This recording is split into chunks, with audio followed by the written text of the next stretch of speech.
నమస్తే. లేడీ అఘోరి అందరికి గుర్తుంది కదా. ఎవరన్నా ఆడపిల్లని అత్యాచారం చేయడానికి చూస్తే అంగాన్ని కోసి నడి రోడ్డు మీద పడేస్తా.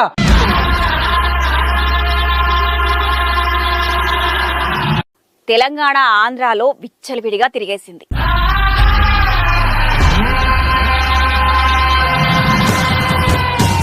అంతేనా, అడిగిన ప్రతి యూట్యూబ్ ఛానల్ కి ఇంటర్వ్యూలు ఇస్తూ పోయింది. దీంతో అఘోరి దెబ్బకు ఫేమస్ అయిపోయింది.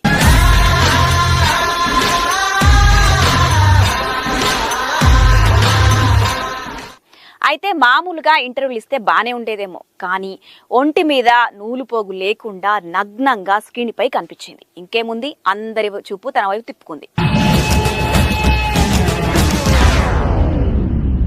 అఘోరాలంటే ఇలాగే ఉంటారు, ఇవే తింటారు, అవే తింటారు, నేను మహిళని, నాకు ఋతుస్రావం అవుతుంది, నేను ఆ సమయం